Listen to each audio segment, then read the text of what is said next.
যশোরের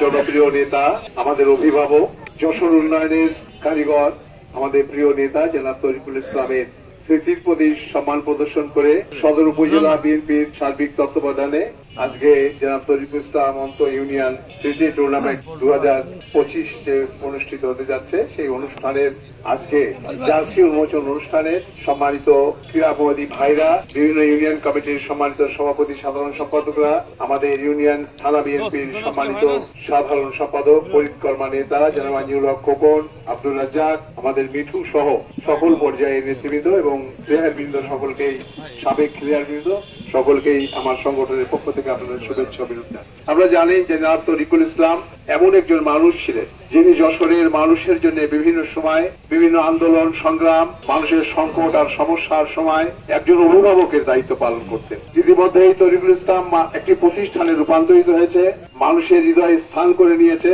সেই কারণে তার স্মৃতির প্রতি সম্মান প্রদর্শনের জন্য যশোর জেলা বিএনপি, সদর উপজেলা বিএনপি সহ সামগ্রিক যশোরের সর্বস্তরের মানুষ তার প্রতি সম্মান প্রদর্শন করে। আমরা প্রত্যাশা করি যে তার সেই স্বপ্নকে আমরা যারা আজকে ক্রীড়াঙ্গনে আছি সেখানেও জনাব তরিকুল ইসলাম একজন ক্রীড়ামোহী মানুষ ছিলেন। আমরা দেখলাম জেডিএস এ বিভিন্ন সময় তিনি ভূমিকা রাখতেন। আমার তরিকুল ইসলাম সেদিন তৎকালীন সময় জেডিএস এর নেতা ছিলেন, দায়িত্ব পালন করেছিলেন। জনাব শামসুল হুদা ছিলেন সেই সময়, আমার জানি মনে আছে। তো বিভিন্ন সময় তিনি ক্রীড়াঙ্গনকে এবং ক্রীড়ামোহীদেরকে, আজকে সমাজ যে বিপর্যয় হয়ে গেছে, যে আজকে মাদকে আসক্ত হয়ে গেছে, সমাজ যে ধ্বংসের পথে চলে গেছে, সেখান থেকে পরিত্রাণের জন্য ক্রীড়া বা সংস্কৃতির সঙ্গে যদি সম্পৃক্ত থাকে সে মানুষ খারাপ হতে পারে না। সেই ধরনের চিন্তা ধারণ করেই জনাব তরিকুল ইসলাম এই ধরনের প্রতিষ্ঠানের সঙ্গে সর্বাঙ্গীনভাবে সহযোগিতা করতেন, ভূমিকা রাখতেন, নেতৃত্ব দিতেন।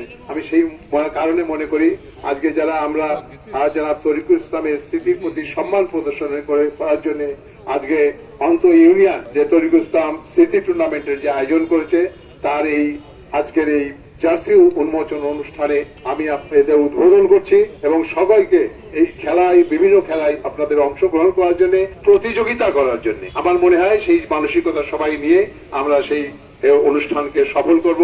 আমাদের খেলাগুলোকে সুন্দরভাবে সকলে সাফল্য অর্জন করার চেষ্টা করব, এই প্রত্যাশা ব্যক্ত করে আমি আমার বক্তব্য শেষ করছি এবং জার্সি উন্মোচনের জন্য সকলকে অনুরোধ করছি। সম্মানিত নেতৃবৃন্দ, সকলকে ধন্যবাদ।